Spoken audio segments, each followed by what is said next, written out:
So hey guys, this is Riya Chaudhary and welcome back to my new blog. तो ये video मैं NIU के regarding लेके आ चुकी हूँ। उसके लिए बहुत सारे कमेंट्स आ रहे थे। वीडियो आने में थोड़ा सा लेट हो गया क्योंकि मैं नोएडा से अपने घर वापस आ चुकी हूँ, तो इस बीच मुझे टाइम नहीं लगा। और अभी के लिए थोड़ा सा ट्रबल में मैं वीडियो बना रही हूँ क्योंकि 2 बार मेरा फोन नीचे गिर चुका है। ट्राईपॉड मेरे पास यहाँ पे नहीं है, नोएडा में ट्राईपॉड मेरा रखा हुआ है। थोड़ा सा इधर उधर जो नॉइस आ रही है उसके लिए आप थोड़ा सा मैनेज कर लेना। तो सबसे पहले मेरे पास जो सबसे ज्यादा कॉमेंट्स आते हैं वो आते हैं कि आप MBBS कर रहे हो क्या? तो मैं मेडिकल स्टूडेंट नहीं हूँ, मैं MBBS नहीं कर रही हूँ, मैं फाइन आर्ट्स की स्टूडेंट हूँ।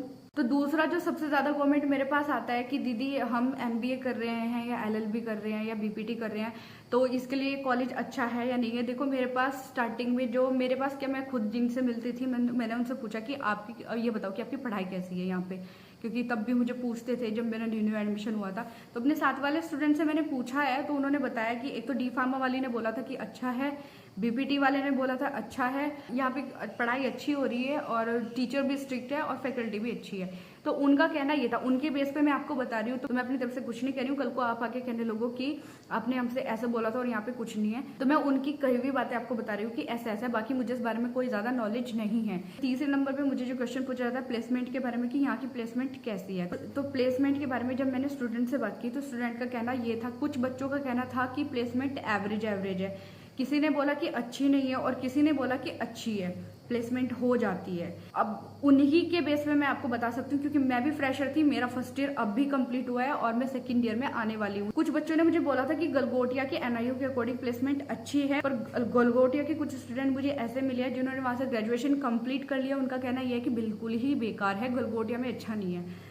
तो किसी का कहना कुछ है और किसी का कहना कुछ है, तो उन्हीं के बेस पे मैंने आपको बता दिया जो वो लोग कह रहे हैं। फिर मेरे पास एक क्वेश्चन ये आता है कि कॉलेज कब से स्टार्ट हो रहे हैं। देखो, मेरा एडमिशन जैसे हुआ था, मैं पहले अपना एडमिशन का बता देती हूँ कि कैसे कैसे उन्होंने थोड़ा झूठ बोलते हैं, आपको बहलाते हैं आपके एडमिशन। तो मैंने अपने फाइन आर्ट्स के लिए उनसे बात की, उनको कॉन्टेक्ट किया और मैंने पूछा कि कैसे मुझे ऐसे ऐसे एडमिशन लेना है। तो उन्होंने मुझे बोला कि एडमिशन कंप्लीट हो चुके हैं, सीट फुल हो चुकी है और देख लो, अब आपका हम एडजस्ट करा देंगे। उन्होंने मुझे ऐसे करके बोला। तो मैं डर गई कि फुल हो चुका है तो मैं अब कैसे क्या करूंगी। फिर मैंने पूछा कि देख लो, अब अगर मेरा करा सकते हो कि हाँ ठीक है हम आपका करा सकते हैं, तो आप कल आके एडमिशन करा लो और पहले आपको रजिस्ट्रेशन ऐसे ऐसे कराना पड़ेगा। मैंने बोला कि मैं रजिस्ट्रेशन करा लेती हूँ, मेरी सीट रिजर्व हो सकती है। उन्होंने बोला कि सीट रिजर्व हो जाएगी, बट मतलब ऐसे नहीं होगी, अगर आपसे पहले किसी ने आके फीस सबमिट कर दी तो वो आपकी सीट उसको मिल जाएगी। जैसे ही मैंने आज शाम उनसे बात की तो कल सुबह 5 बजे ट्रेन पकड़ के मैं निकल गई यहाँ से, इस डर में कि मेरी सीट ना चली जाए। बाद में मुझे पता लगा सबसे पहला एडमिशन मेरा था। एडमिशन कराने के बाद मैं कम से कम 2 महीने घर पड़ी रही, क्योंकि एक टाइमिंग होती है जब कॉलेज में पढ़ाई चलती है। तो ये भी झूठ बोला गया था कि परसों से पढ़ाई शुरू हो जाएगी। तो आपका एडमिशन कराने के लिए वो झूठ बोलते हैं, आपके फटाफट एडमिशन कराने के लिए आपको ऐसे बोलते हैं कि लास्ट एडमिशन है, डेट निकल गई है, जल्दी करा लो, टाइम नहीं है। ये सब झूठ है। मैंने एडमिशन कराया था अपना 28 जून में। फाइन आर्ट्स में सबके किसी के एडमिशन नहीं हुए थे, मेरा एडमिशन सबसे पहला हुआ था। वहां जाने के बाद मेरे को पता लगता है कि ये सब चीजें झूठ थी और मेरे एडमिशन के लिए उन्होंने ऐसा किया था। जैसे कि 28 जून को मेरा एडमिशन हुआ था, तो उन्होंने अगस्त के एंड में बच्चों को बुला लिया था, रिपोर्टिंग डेट दे दी थी कि ये ईमेल वगैरह मेल वगैरह आ जाता है कि आपकी रिपोर्टिंग डेट ये है और आपको ये आपको डॉक्यूमेंट लेके आने होते हैं। उसमें लिखा हुआ था बकायदा कि आपको ये डॉक्यूमेंट लेके आने होते हैं। तो इतना जो टाइम था वो मैं यहीं पे रही और वेट करती रही, ना कोई क्लास चली ना कुछ। तो इस चक्कर में आने की भी जरूरत नहीं है, वो आपको प्रेशराइज करते हैं, आप धीरे से कराना। एक और मेन पॉइंट की बात, अगर आप अभी नहीं करा सकते किसी भी कारण, पढ़ाई के पर्पज से आप सोच रहे हैं कि अभी मेरा इस चीज का रिजल्ट आ जाए, उसके बेस पे उसे देख के मैं बाद में करा लूंगा और कहीं मेरा यहाँ ना छूट जाए, टेंशन लेने की जरूरत नहीं है। ये हमारी पढ़ाई चल चुकी तो उसके 2-2.5 महीने बाद भी बच्चों ने एडमिशन लिए हैं और ये लेते हैं। सीट फुल होने वाला ऐसा कोई मेरे पास तो कुछ वो नहीं हुआ, क्योंकि मेरी क्लास में फ्रेंड से जो स्टूडेंट आई थी उसका भी एडमिशन लेट ही हुआ था। बांग्लादेश से एक लड़की आई थी, उसका भी एडमिशन लेट हुआ था। और यहीं से इंडिया के जो बच्चे थे वो भी बहुत लेट आए, उनका भी एडमिशन हो गया था। फिर कुछ स्टूडेंट मुझे पूछे थे फीस स्ट्रक्चर के बारे में। देखो, उसके बारे में मैं आपको नहीं बता सकती, उसके लिए आप गूगल पे जाओ, NIU हेल्पलाइन पे कांटेक्ट करो, वो आपको आपके कोर्स के बारे में सब कुछ बता देंगे। मैंने भी उन्हीं के थ्रू एडमिशन लिया था, जैसे कि मैंने अभी बताया कि उन्होंने मुझे ऐसे ऐसे बोला, उसके अकॉर्डिंग मैंने एडमिशन लिया है। वो आपको कुछ चीजों में बहलाएंगे, जैसे कि लेट हो गए हो जल्दी कर लो और ये कर लो। और हॉस्टल के रिगार्डिंग भी आपको झूठ ही बोलेंगे, ज्यादा सच नहीं बताते। पर बाकी आपके कोर्स के बारे में जो बोलेंगे वो आपको सच बोलेंगे, ठीक है। तो उनसे आप पता कर लेना फीस वगैरह के, वो आपको बिल्कुल क्लियर बता देंगे कैसे कैसे आपकी फीस है। 2 सेमेस्टर में फीस जमा करनी होती है, जो भी आपकी फीस होगी 6 मंथ में एक बार और 6 मंथ में एक बार ऐसे करोगे। पेनल्टी लग जाती है अगर आप अपनी फीस पूरी नहीं करते, और पेनल्टी लगेगी तो आपकी पर डे 100 रुपीज माइनस होते चले जाएंगे जितना लेट आप करोगे। वो सब चीजें आपको बता दी जाएगी आपके एडमिशन के दौरान ही। और एग्जाम फीस या कोई भी एक्स्ट्रा चीजें जो आप एक बार फीस सबमिट करते हो उसमें आपका सब कुछ आ जाता है, उसमें अलग से आपको कुछ भी एक पैसा नहीं देना पड़ता। तो आपको जर्मन वगैरह कोई लैंग्वेज आपको साथ में सीखनी है तो उसके लिए आई थिंक 2000 ये ले रहे थे स्टूडेंट से, बट फ्रेंच इन्होंने फ्री में सबको सिखाई है। फ्रांस की यूनिवर्सिटी से उनका कोलैब इनसे उनके आपस में हो रखे हैं ना, तो इसलिए उन्होंने हमें फ्रेंच पूरे कॉलेज को फ्री में सिखाई है। जिन्होंने पेमेंट कर दिया था उनकी पेमेंट ली है और हमें ऐसे ही सिखा दिया है, तो उसके बारे में एक बार पता कर लेना। स्कॉलरशिप के बारे में मुझे स्टूडेंट पूछते हैं, कोई स्कॉलरशिप नहीं है यहाँ पे। अगर 12th में नंबर थोड़े सही से आए हैं तो उसमें सिर्फ आपके 3, 3.5 या 2-2.5 हजार रुपए कम हो जाएंगे। इसके अलावा कोई किसी भी टाइप की स्कॉलरशिप नहीं थी, और वो भी फर्स्ट ईयर में होती है। फिर क्वेश्चन आता है कि वहां से आने जाने का कोई ऐसा क्या साधन हमें मिलेगा जिससे हम जा सकते हैं। देखो, आपको कॉलेज की बस अवेलेबल होगी जो डिस्टेंस के अकॉर्डिंग जिसका चार्ज वो लेंगे। वो भी आप सेमेस्टर वाइज कर सकते हैं, 2 बार कर सकते हैं, 1 बार कर दो, वो आपके ऊपर डिपेंड है कि आप कैसा करना चाहते हो। अगर आप ऐसे जाना चाहते हो तो ऐसे जा सकते हो। रूट आपको बता दिया जाएगा कि यहाँ पे इसका बस का स्टॉप होगा। आप अपने घर के अकॉर्डिंग, आपका घर बस स्टॉप के पास होगा तो आपको कोई और चीज नहीं लेनी पड़ेगी। आपका दूर होगा तो हो सकता है आपको ऑटो से जिस चीज से आप आओगे तो वो उससे आना पड़ेगा। और एक दूसरा, ऑटो से भी आप आ जा सकते हो। तो बहुत सारे स्टूडेंट ऑटो से जाते हैं। मेट्रो स्टेशन आधे पे पड़ता है नॉलेज पार्क वाला, उसके बाद भी आप ऑटो से आ सकते हो। अपने घर से जहाँ पे आप रहते हो, जिस सिटी से रहते हो वहां से आ सकते हो। और दिल्ली से भी कुछ स्टूडेंट कर रहे थे कि हम ऐसे आ सकते हैं क्या, खुद से बहुत सारे स्टूडेंट आते हैं और बस से भी बहुत सारे स्टूडेंट आते हैं, ठीक है। तो वो आप चूज कर लेना, जैसे जैसे जो भी होगा वो आपको बता देंगे, समझा देंगे इसके बारे में। और फिर कुछ मुझे पूछा गया था इवेंट्स के बारे में, कितने इवेंट्स होते हैं। बहुत ज्यादा इवेंट्स नहीं होते, 2 बार ही हुए हैं पिछले साल में, इससे ज्यादा नहीं हुए हैं। एक तो फ्रेशर करी थी जो नए बच्चे आए थे उनके लिए, और एक बार किया था इन्होंने दिसंबर में किया था, आई थिंक मेरे दिमाग से निकल गया क्या बोलते हैं उसे, वो किया था। सिर्फ 2 ही करते हैं बाहर से। सिलेब को इतना ये खर्चा NIU वाले सिलेब के लिए ज्यादा खर्चा करते ही नहीं है। वो बहुत ही लोकल सिंगर ये इन सब चीजों को बुला लेते हैं।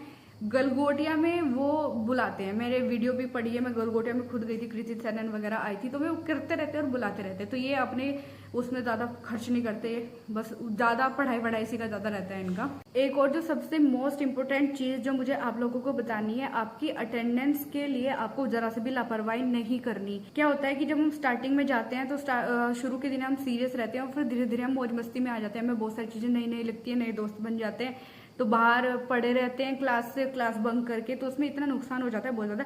टीचर बोल देते हैं कि आप एब्सेंट मत लगवाना, डेली क्लास अटेंड करना, नहीं तो आपकी बैक लग जाएगी, नहीं तो आप पेपर नहीं दे पाओगे। तो ये वाली चीज बोलते, तो हम इसको हल्के में ले लेते हैं कि नहीं, ये तो हर चीज के लिए बोलते हैं कि आपकी यहाँ पे ये नहीं करोगे तो एब्सेंट लग जाएगी। तो क्या होता है, शुरू में सब लोग लापरवाही कर देते हैं। ERP पे आपकी जो परसेंटेज दिखाई जाएगी उसके अकॉर्डिंग आप अपनी ऐसे बैकअप के तौर पे फुल रखना। कई बार आपको इमरजेंसी में भी अब छुट्टी लेनी पड़ गई तो आपको प्रॉब्लम नहीं होगी, ठीक है। 100 में से आपको 75 करनी होती है, और 75 पूरा लेके मत चलना, क्योंकि एक दिन की भी छुट्टी लगती है ना तो आपका जो उसका ग्राफ होता है ना वो एकदम से धड़म से नीचे गिरता है। 1% पूरा माइनस हो जाता है एक दिन का, अगर आप छुट्टी करते हो। और अगर आप अटेंड करते हो ना तो 3 दिन लगातार आओगे तब जाके आपका 1% बनेगा। ये नहीं है कि आपने एक क्लास में गए, उसकी अटेंड की और दूसरी क्लास आपने छोड़ दी तो कोई बात नहीं, उसकी आपकी एब्सेंट लगने की वजह से 1% गिर जाएगी। तो आपको सारी क्लासेस अटेंड करनी ही पड़ेगी, छुट्टी कम से कम करनी पड़ेगी। अटेंडेंस के मामले में मैं इतना कह सकती हूँ, ये स्कूल से कम नहीं है यूनिवर्सिटी, तो आपको इसमें केयरफुल रहना पड़ेगा। और अगर आपकी अटेंडेंस कम रहती है तो आपकी डिबार्ड लग जाती है। डिबार्ड लगने की वजह से आप पेपर देने से पहले फेल हो जाते हैं। ये स्कीम है उनकी पैसा कमाने की। तो जब आपकी डिबार्ड लगती है ना, आप दोबारा से पेपर देते हैं तो 700 कुछ करके आपको पेमेंट करना होता है, और आप बैक वाले बच्चों के साथ एग्जाम देते हैं। जिनकी बैक फेल होके बैक लगती है उनके साथ आप डिवाइडेड की, आपने पेपर दिया ही नहीं था तो इस वजह से। तो बहुत सारे बच्चे फर्स्ट ईयर वाले, इतने सारे बच्चे निकल के आते हैं क्योंकि वो थोड़ा सा अंडर एस्टिमेट कर देते हैं चीजों को या फिर लापरवाही कर देते हैं। तो फर्स्ट ईयर में केयरफुली रहना। जो जो मेरी वीडियो देख रहे हैं उनको बता रही हूँ कि अपनी ज़्यादा छुट्टी मत लगवाना, 75 से ज़्यादा रखना अपनी अटेंडेंस।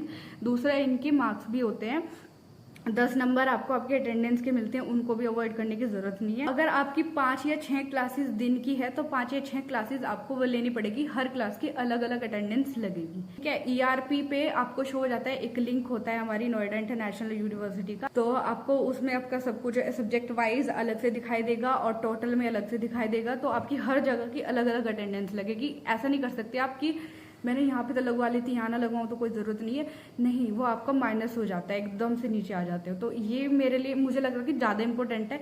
शुरू में हमारी क्लास में हमारे साथ भी ऐसे हुआ, हमारे साथ बच्चों ने ऐसे, साथ में जो बच्चे उन्होंने ऐसे किया, तो मैं तो बच गई थी, खैर मेरी डिमांड नहीं लगी, पर मेरे साथ के जो बच्चे थे वो डिवाइडेड हो गए थे। तो इस चीज का आपको ध्यान रखना है। बाकी मैंने आपको आपकी फीस के बारे में बता दिया, कैसे आपको सबमिट करनी है। 2 सेमेस्टर में भी कर सकते हो और एक बार में करके कर सकते हो। और अपनी फीस में डिले करते हो, जो वो डेट आपको देते हैं कि इस डेट में आपको कर दो, तो उसमें आपकी फिर वो लगनी शुरू हो जाती है पेनल्टी 100 की। ठीक है, ये चीज क्लियर हो चुकी है। दूसरा, मैंने आपको क्लियर कर दिया कि ट्रांसपोर्ट के बारे में आप कैसे कैसे आ सकते हो।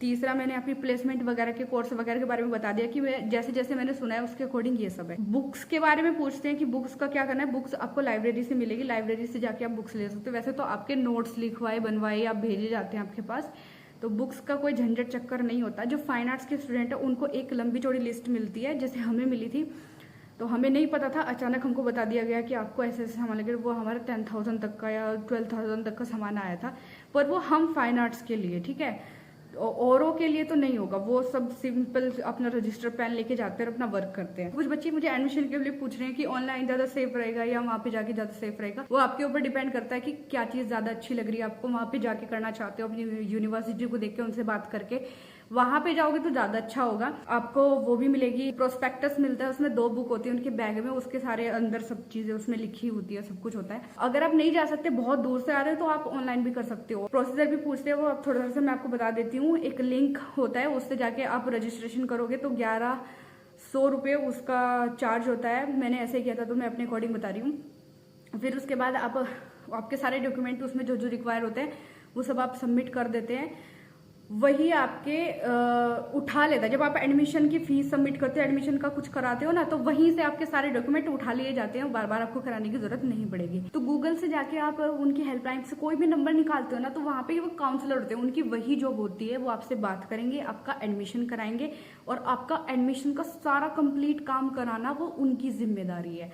ठीक है, तो बस आप कांटेक्ट कैसे कर सकते हो, सुबह 9 बजे से लेके शाम के 4 बजे से पहले पहले, जो कॉलेज टाइम है ना, उसी टाइम के अंदर ही वो आपका करेंगे। अगर आप 9 नहीं, आई थिंक 10 है, मैं भूल गई हूँ, 10 से कर लेना, क्या दिक्कत है। और सैटरडे संडे ना करना, फिर आप बाकी के 5 दिन में कर लेना। शाम को कुछ बच्चे सुबह सुबह या शाम को कॉल करते हैं कि वो लोग उठा नहीं रहे, वो उठाते हैं भाई, उनका वही काम है, वो 24 बार करेंगे तो आप 24 बार उठाएंगे, लेकिन उसमें आपकी टाइमिंग परफेक्ट होनी चाहिए। तो आपका वो जो काउंसलर्स होते हैं ना, वो उनका कुछ अलग से चार्ज वार्ज नहीं होता, उनकी जॉब वही होती है। सही बात तो कि आप उनसे बात करके सारा उनसे ही करके अपना कोर्स के बारे में तसल्ली से पूछो सब कुछ, तब जाके अपनी फीस सबमिट करो। और हॉस्टल के बारे में किसी को जानना हो तो मैंने उसकी वीडियो अलग बना दी थी, और तो कोई चीज नहीं रही होगी आई थिंक। अच्छा हाँ, एक और चीज बता देती हूँ रिपोर्टिंग के बारे में। कुछ लोग कंफ्यूज होते हैं कि रिपोर्टिंग क्या चीज होती है। रिपोर्टिंग में क्या होता है कि आपकी क्लास शुरू होने से पहले आपके सारे डॉक्यूमेंट के साथ आपको बुलाया जाता है कॉलेज में। आपकी ईमेल आईडी पे आपको मेल आ जाएगा रिपोर्टिंग डेट के बारे में, और आपके जो भी डॉक्यूमेंट आपको वहाँ पे सबमिट करने हैं वो सारे बाकायदा लिखे हुए आ जाएंगे कि ये आपको लेके आने हैं। तो आप रिपोर्टिंग जो डेट होती है ना, उसके अकॉर्डिंग जाके अपने वहाँ सबमिट करा सकते हैं, और कोई और भी करा सकता है। जरूरी नहीं है कि जो एडमिशन ले रहा है वही करा देगा, पेरेंट्स भी आके करा सकते हैं। उसमें सिर्फ आपके जो डॉक्यूमेंट होते हैं ना, सिर्फ वही वाला काम होता है और कुछ काम नहीं होता। रिपोर्टिंग के बाद कुछ टाइम बाद ही कॉलेज ओपन हो जाते हैं। वो डिपेंड करता है कि 4-5 दिन बाद हो रहे हैं, कितने दिन बाद हो रहे हैं, वो डेट दे देते हैं, अचानक ही दे देते हैं कि जी आपके कॉलेज ऐसे ऐसे ओपन हो रहे हैं। और एक ओरिएंटेशन नाम की चीज आपको सुनने को मिलेगी। उसमें क्या होता है कि जब आपकी कॉलेज में आप जाना शुरू कर देते हो, थोड़ी बहुत निनी मिनी सी क्लास चलती है, प्रॉपर नहीं चलती, पर आपको बस ऐसे उलझा सी के रखते हैं रोज रोज बुला के, तो उसी बीच होता है। तो ओरिएंटेशन में होता है कि आपको जो आपकी डीन हो गया, वीसी, वाइस चांसलर वगैरह, ये सब आपको पकाते हैं, अपने कॉलेज के बारे में बताते हैं ये वो। तो आपको एक अपनी फैकल्टी में से एक जो टीचर होगा वो ले जाके आपको पूरे कॉलेज को विजिट कराएगा, बताएगा कि आपके यहाँ के पेपर होंगे, आपके यहाँ पे फीस सबमिट होगी, यहाँ पे आपकी कैंटीन, कैफेटेरिया, ये सब चीजें होगी। फिर आपको थोड़ा सा रिफ्रेशमेंट दे दिया जाएगा, खाने पीने की कुछ चीजें। तो ये सब चीजें ओरिएंटेशन में होती है। रिपोर्टिंग में मैंने आपको बता दिया, एक सिंपली आपको मेल आ जाएगा किसी भी मेल आईडी पे। किसी को लेट आता है, किसी को थोड़ा जल्दी आता है। अब मुझे नहीं लगता कोई चीज रह रही होगी जो मुझे बतानी चाहिए। बाकी कुछ रह रहा हो तो आप मुझे पूछ सकते हैं।